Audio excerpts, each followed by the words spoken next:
Great. So, Kojo, look, you heard your very good friend Akoto Boateng make the point that it will be important for all of us to purchase vehicles right here in Ghana, brand new vehicles for that matter.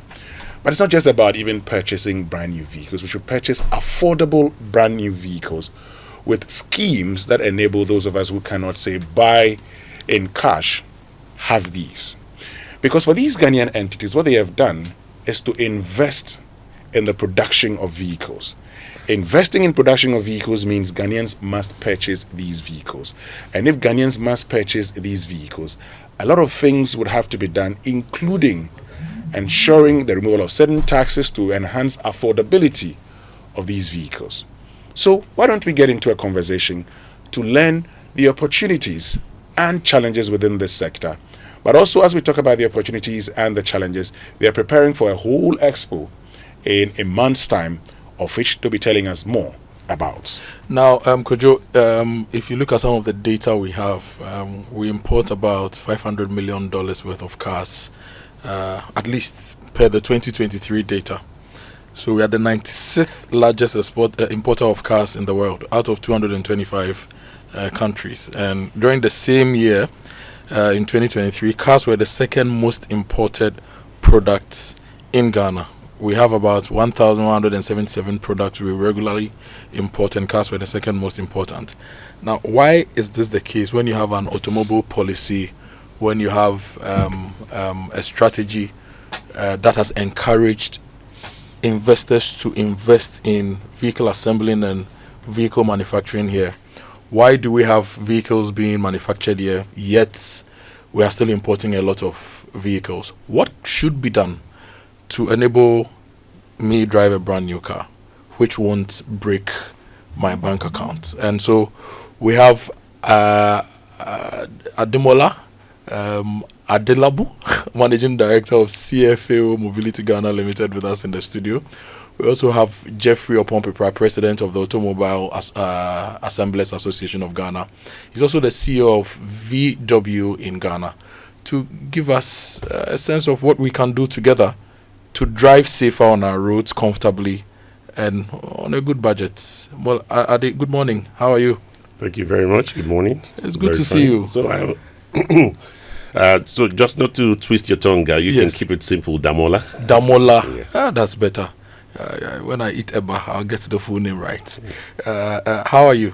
Very well. You too, my brother. Yeah, I'm good. So I drive past your airport office every day, and I see the different brands of cars at airport. CFA, what do you do, and what brands do you have in the country at the moment? Okay, thank you very much. CFAO Mobility Ghana PLC is a business division within the entire CFAO group. So I would just limit it to the one you mentioned, which is very relevant to today's discussion. We are a full mobility solutions company. We are more the first and only one-stop shop mobility solutions company in Ghana. We have two broad arms. We have two broad arms of the business. We have the passenger vehicle side, and we have the equipment business unit as well. Of course, there are other allied businesses that are also enablers to promoting that business. So on the passengers car side, we are the franchise distributors for Suzuki, Mitsubishi, and Mercedes-Benz. And on the equipment side, we have Mercedes-Benz, we have Toyota handling for the forklifts, we have Shackman trucks, which is a new baby on our block. And we have broad spectrum of tires range. We also have a rental space. We have a car rental, long-term rental business units. We also do quite a lot within the trading options for people that really want to acquire new vehicles with their old vehicles. So that, in a nutshell, is the broad spectrum of what we do at CFAO Mobility Ghana PLC. That's a lot of things going on. And of these SKUs, which ones are made in Ghana? So we have the very beautiful Suzuki Swifts, which is an A and B segment type vehicle that we assemble within our facility at Tema, Toyota Tusho Manufacturing Ghana company, which is which belongs to the parent company of CFAO Group, Toyota Tusho Corporations Japan. So far, how has business been since you started putting those nice pieces of vehicles on the road? It's really been a long haul, I must say. On the very positive side, I think we have very laudable policy in place, which should engineer and drive growth within the industry as a whole. The automotive policy for Ghana, which I think bettered in 2019, was a very good initiative. It's still running, I must say, but there are key elements of that policy that we need to work more with government to bring to life. The opportunity is quite robust because if we look at Ghana as a country, there's a whole lot going within the ecosystem. And if we look at the full spectrum of the automotive space, it's about a quarter of the country's GDP when you talk about automotive accessories, spare parts, and all the allied. So it's a very, very crucial sector that really needs, government support and really need investment to come in place to readily put to bear the value add that we can get from that system. So I would say 5 core cardinal pillars of the system, of the policy rather, are something that's meant to really help to drive and enable and catapult growth. But we've had, I would say, 3 of those policies actively in place, and we have 2 of them that are still key yet to be implemented. I had you mention earlier things around how can we drive affordability, how can you drive vehicles that are safe. I'll start first from the safety bit. So the OEMs really regulate the standards, and wherever the vehicles are being manufactured all over the world, the OEMs do that first level of certification before those parts are being brought into the country. They also do inspections on the plants that are in place in the country, and we're working also hand in hand with the Ghana Standards Authority to ensure that safety is not compromised, standards are not compromised. So that will be more on the safety side. In terms of affordability, there's still quite a number of things that needs to be done. Financing is very key. We know for sure there's been a lot of efforts on the part of the current administration to bring down the GRR. So we are beginning to see some level of appetite for financing. Lately, it's dropped below 30% in terms of the GRR, and that is also encouraging a few more people to really come on stream to talk about financing. But it goes beyond that, because if we look at the country, we're still doing double digits in terms of our financing costs. So that in a way is still scaring some people away from trying to drive acquisition of brand new vehicles. There's some ongoing discussions with the Afrexim Bank. I won't go much into those details. If that comes to bear, it will help significantly in ensuring that people, have the right appetite to want to go to the banks and talk about financing of such assets like vehicles. Second to that will be largely, I think I would just say, some misalignments with other stakeholders in the broader industry. I'm talking more about the informal sector. We want to collaborate, and when I say collaboration starts with us really understanding what values we can both bring to bear. The local assemblers and the players within the imported used vehicles coming into the country. We can actually create a broad pool of vehicles that are locally assembled that could be readily available with less stress, ease of access, ease of shopping to players in the informal sector. So there's a whole lot of things that we can do together. One, on the part of government, bringing to life the missing element on this policy, which is the ban on above 10 years old imported used cars. The homologation, which is also very key, and also talking about the 35% duty that would be placed on vehicles that are not particularly part of the scheme. Then on the informal sector, we want to really work with them, to creating that pool such that these vehicles could be readily available. You don't need to go through the hurdles of having to do shipment, importation, and go through the hassles of clearing and co. We can readily give it to you here in the country, and it makes things very easy and life very seamless. Great. Let me bring in Jeffrey Opompepra, who is president of AAAG. That's the Automobile Assemblers Association of Ghana, and CEO of Volkswagen Ghana. Jeffrey, good morning. Thank you very much for joining us. Good morning, gentlemen, and then also good morning to the listeners. Sorry, cannot be with you on the phone due to traffic situation this morning. Okay. Yes. Okay. So, can you hear me properly, please? Yes. Can you hear me? I think we can hear you, but we seem to have a bit of a feedback. If you could reduce the volume on your radio set, maybe that could help because we have a bit of a feedback there. Can you hear me now? Better? I think it's better now. So, I mean, since you're president, even before we get Hello? hello, can you hear us? Yes, I can hear you better. Great, and I think we can also hear you now. And because you're president, also, before we get into your own company, tell us the members of the Automobile Assemblers Association of Ghana, and then we'll get into what you do at Volkswagen. Good. So, as my colleague Delmula had already alluded to some topics about the association, we are an association of automobile assemblers that is talking about looking at the OEMs and also a joint venture with some dealerships that are also representing the OEMs in the country. So, among us,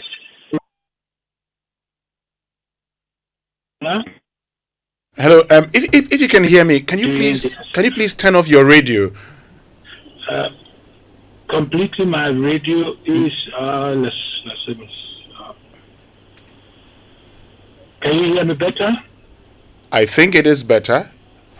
Yes. Okay, please go ahead. Like I said, we are among the assemblies is the Volkswagen, particularly the OEM, doing the assembling in Ghana, and we have also Japan Motors representing the Nissan, and then we have also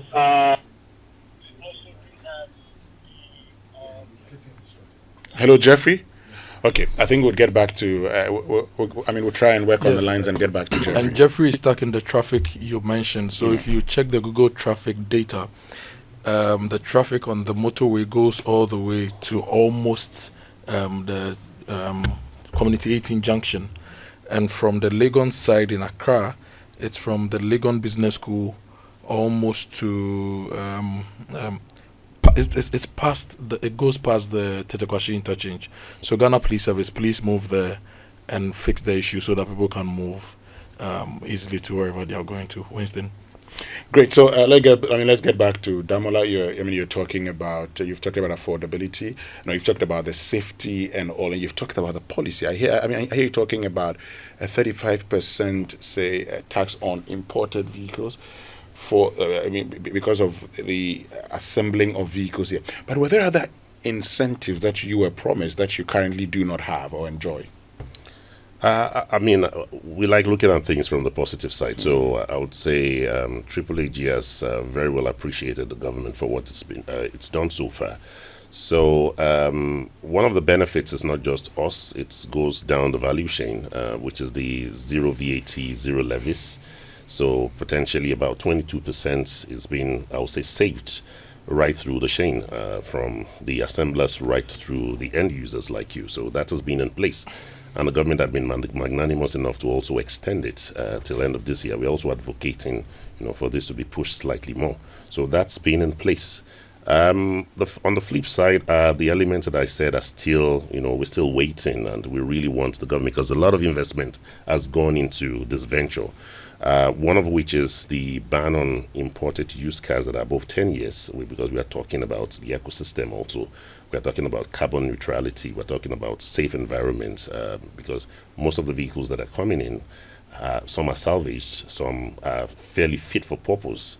And if you look at the value placed on it versus what you have to buy when you buy a brand new vehicle, proportionately, I think it's safer and is even more economical buying brand new vehicles here. The second thing is the homologation bit, which also has a link to what we call standardization of the vehicles. We see quite a lot. If you go to the Tema port, you see quite a lot. In terms of the vehicles that are coming into the country, shape of the vehicles coming into the country, how safe are they? We want to promote an accident-free country. We want to promote accident-free roads, but this is not absolutely guaranteed. So this is also, I would say, hanging in the balance. It's not fully implemented. Then, of course, the last bit is the 35% duty that I said is going to really help encourage growth. I mean, I would say organic growth for those of us that have really invested locally into the assembly, while also slightly dissuading importation of used cars. I mean, people will talk about capacity and capability. And people would also talk about the cost. They say, they look at it and they say it's better to, probably import a used vehicle into the country rather than buying a brand new vehicle. My brother, is relative. Let's do a very simple mathematics. You buy a small-sized used vehicle, here in Ghana, 75,000 Ghana cedi, right? It spent about 15 years, right? And you buy a vehicle of that same size, a segment type vehicle, equivalent in Ghana cedi, maybe about 250,000 Ghana cedi. If you look at it from an amortization analysis standpoint, you should not be buying that imported used cars of 15 years beyond 20,000 Ghana cedi. You're buying it at 75,000. So the prices people are talking about is quite relative. It's not really bringing that proportion of the amortization factor into the vehicles. Second also is the fact that people are not looking at the total cost of ownership. You buy those vehicles, you buy a brand new vehicle, you have peace of mind. You're guaranteed, you have the warranty, the vehicle serves you for a relatively long period of time. But you buy a used vehicle that you don't even know the history. Quite a number of these vehicles. Well, what they would tell you is that once I get the engine changed, it's like it's a brand new vehicle. So I use it like that. They tell you because yes, if I were using that vehicle in Ghana for 15 years, I probably would sell it for that amount of money. But unfortunately, I'm importing this vehicle into the country, and some of these vehicles in their countries of origin may be worth $1,000 maybe. That's shipping cost, duties, including penalties, profits, they take it high.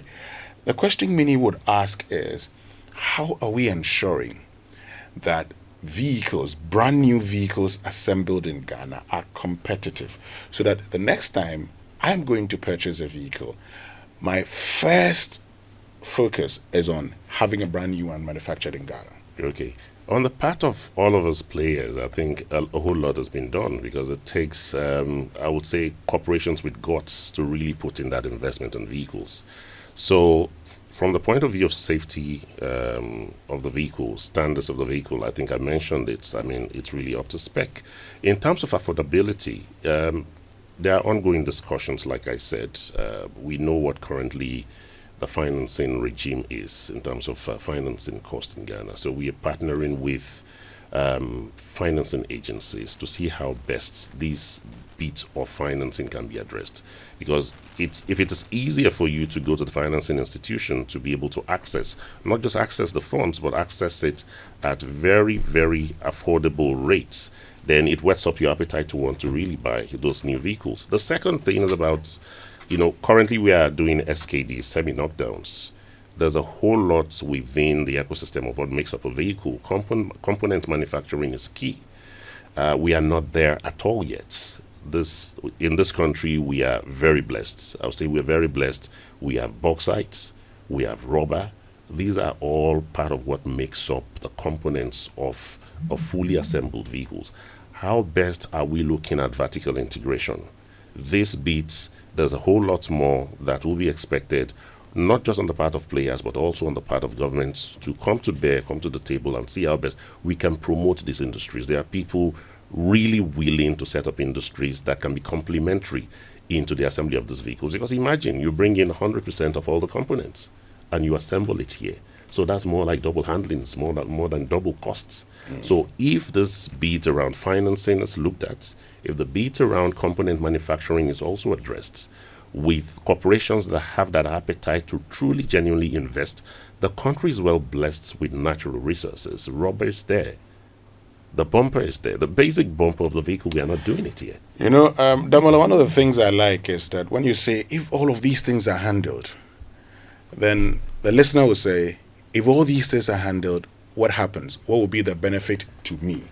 That's what you're going to tell us, and also we'll focus on the future of the policy because you talked about the fact that it's been extended to the end of the year. What would happen post that? Are there any additions that you want to the new policy? We'll also have a conversation about the number of vehicles we've manufactured so far within the country, and then we'll talk about the Automobile Expo and Summit. Stay with us. We'll be right back. Damola is here with us. Damola, I want us to do something, okay? Because we've been talking about cost and all. So, on the average, if we decided to say purchase a vehicle assembled in Ghana, and that same vehicle, brand new, imported into Ghana, what would be the cost variation for us? What would be the savings I'll be making if I had to purchase the same vehicle assembled in Ghana instead of importing it into the country? In fairness, I think it differs when you talk about the model of vehicle or the range of vehicle or the engine capacity. But I would say, yes, there's some difference, roughly maybe between the 5 and the 10%. And what is driving that largely, I would say, is because of the fact that we've not been able to fully optimize the value chain. So we bring in these vehicles 100%. The parts are brought in 100% and they're assembled. So that gives you, almost zero to no leverage for you to be able to drive on that price equilibrium and offer, the price at the vehicle at the price that would be quite compelling compared to when you bring in imported. But there's so much more benefits that goes into this. Of course, price is key, and like I said, the country is very well blessed. We have quite a lot of resources that we can harness, yet to be harnessed to make up what the vehicle can't be utilized on. Bauxite is there, aluminium smelt plants, rubber plantation is there. How best do we use that? Even the basic components on the vehicle, bumpers, side mirrors, we cannot do it locally.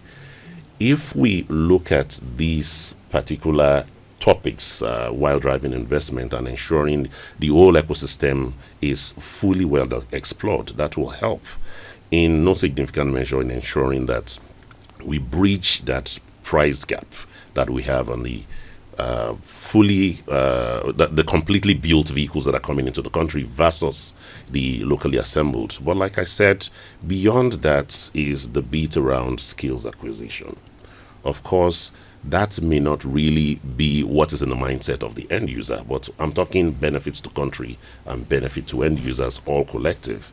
There's the skills acquisition bits. There is also the bit around drumming up investment and shoring up, because if we look at Cote d'Ivoire, for example, Cote d'Ivoire is not that robust in terms of its policy documents or policy statements within the automotive space. But what has Cote d'Ivoire done differently? Cote d'Ivoire has only banned 5 years old imported vehicles into the country, and we've seen the numbers tripled. The good thing for us in Ghana is that we are driving complementary, so we are looking more at the passenger vehicles and light commercial vehicles, while Cote d'Ivoire will be looking at the trucks. So there's a whole lot more we can even drive organically and inorganically. We can saturate the markets and of course expand beyond that to even looking at the sub-region in terms of promoting this course. So price for me, I would say, is something we can work on if we're comparing directly with the CBUs, which are the completely built unit coming into the country. If we address all of these other elements, what does it take for us to promote investment around rubber? What does it take for us to promote? There are quite a lot of plastic manufacturing companies in Ghana. Plastic also makes a big chunk of what goes into the internal and the interior part of the vehicle. Aluminium, I mentioned it earlier. What does it take us? Glass melting plant, what does it take us to bring it on board? So you're advocating the manufacturing of parts. Component manufacturing is very pivotal to taking us. You say we do that now. locally. We are not doing those components. We should do that locally. We should do that locally. We should be able to focus on looking at the entire value chain of what makes up a vehicle. So the components is key, the financing is key, and of course, if we have that in place, it will even engender more what the country will benefit. We're saying a quarter of the country's GDP is coming from the sector. We can do more. Okay, I'm curious because you've invested in this sector. And once you invest in a sector, the expectation will be to take advantage of this. What's preventing you from doing all these wonderful ideas you're sharing with us? we need to get the full stream of the policy running first.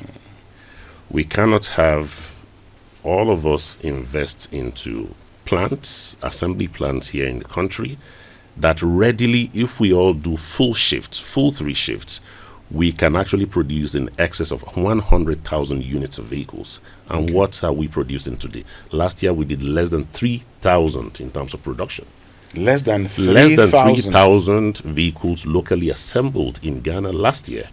Meanwhile, All of you, the 10 all members. of us. So meanwhile, we all have the capacity, if we run full shift, to do far in excess of 100,000 units. So investment is lying down. We are not getting ROI. Years are running by. So if we are not able to look at that and fix it, it will not create extra appetite to invest further. There are lots of other OEMs that want to come and assemble.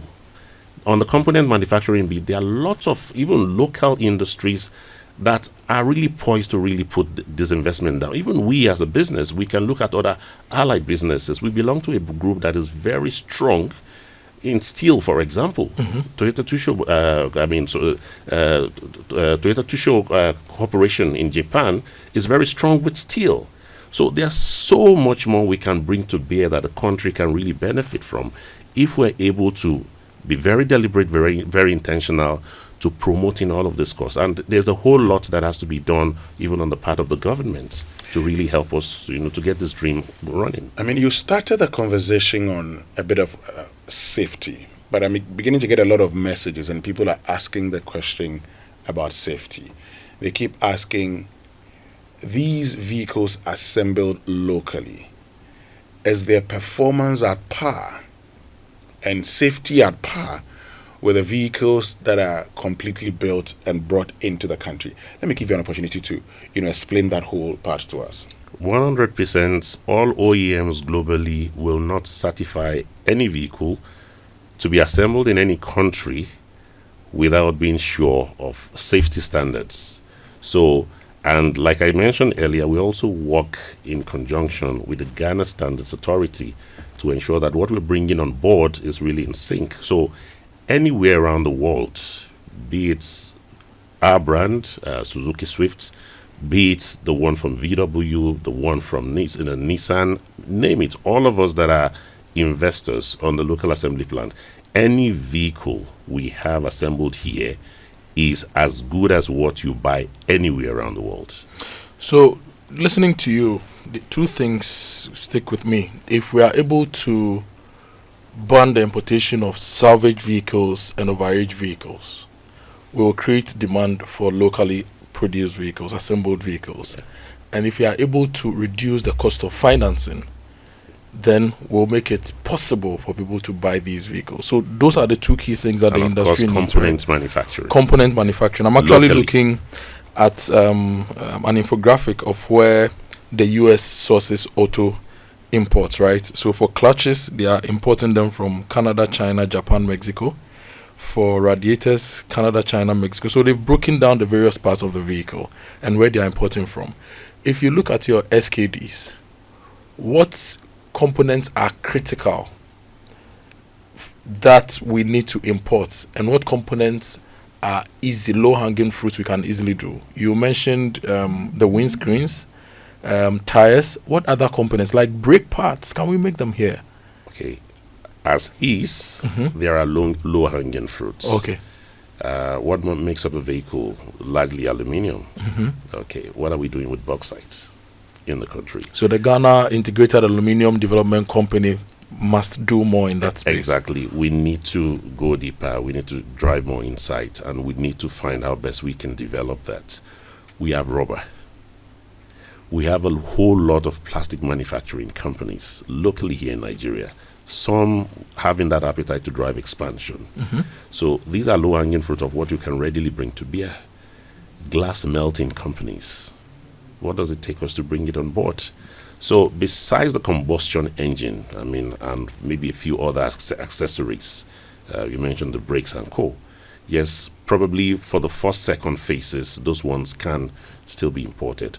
But the larger chunk of what makes up the vehicle in terms of assembly we can actually Even the sort. seats, Yes. the carpets. You can the even go to the upholstery. informal trade. You see people building seats. Yeah.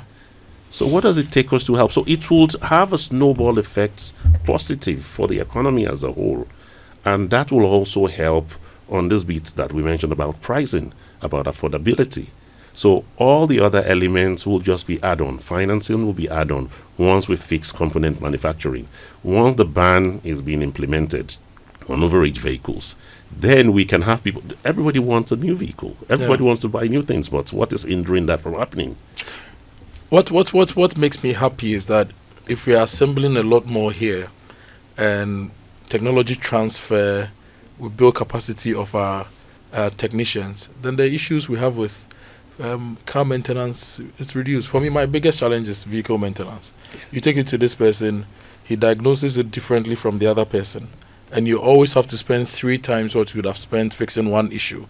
So it's something that makes me happy. Yeah. That if you're able to do this, then you have technocrats and technicians who can easily diagnose and fix a problem without us having to go to different people to fix this. Exactly. How about, we're talking about vehicle assembling. How about electric vehicles? You're considering that too? Yeah, niche offering, I will say for now. But I would say if we are very intentional, that will be our future. For us as a business, we are currently in 7 countries with EVs, and I know quite a lot of players also within Ghana are also advancing that course, both in the formal sector and the informal sector. But everything still boils down to the policy. I'm very happy, I think, with the administration in place. I think there is some very good appetite to promote EVs. Because right up until now, it is quite expensive bringing in EV. So we're talking carbon neutrality on one side, and on the other side, it is not readily affordable because we are talking ICE vehicles and we are talking about price. It's even worse off when you talk about EVs because the duty used to clear is 2 times more than what you use for IV. So there is some work that needs to be done from a policy framework to get that in place. Then we can now begin to talk about infrastructure. How best do we get the charging points? How best do we partner, with other companies that can put this in place? We have a lot of energy. We have more than sufficient energy in the country. So it's not a country that is having challenges in terms of its energy generation. But how best do we harness this, put in place the right policy for EVs, and ensure that infrastructure is adequately in place to make this run? Because EV for sure is the future when we want to be very, very deliberate about promoting carbon neutrality. So that is one thing my company, for example, and a few other companies are already also gearing up, within the industry that we play. So let's talk about, the summit. And I'm told that we've been joined by Mr. Jeffrey Opompepra, who is president of the Automobile Assemblers Association of Ghana and CEO of Volkswagen. Let's get to him. Jeffrey, good morning once again, and thank you very much for joining us. Good morning, gentlemen, and also good morning to the listeners. Apologies that I had to come in late again. Yeah. Yes. Okay, great. No problem at all. I think the connection is better now. Anything you'd want to say, having listened to the conversation so far? I think, go ahead. Okay, then let me just go ahead with, a bit of your take on the policy. Now, Damola has been explaining it, but what do you think should be done also from your point of view as president to help unlock this whole industry with its huge potential? No, thank you for the question, and I must say my colleague Damola has really talked very deep, walked the listeners through what is required by the auto industry growth. To add or to emphasize on something is the policy is one of the super drivers that is going to make us see this auto industry growth. So my suggestion here, or what I would say, is that we need to get the policy, full implementation of the policy. We are very happy that we current government is more happy to continue with the policy, and then we can see what the policy, the benefits that are going to give it to the Ghana and then also the sub-region. Because without the policy implementation, all the beautiful things that the mullah has taken us through, we won't achieve it, especially when we are able to then the last 2 or 3 policy implementation. This is what's going to unlock the additional investment, like we're talking about component manufacturing, which there is already a policy draft, and I understand that it's going to be given into Parliament for a review and then a necessary passing.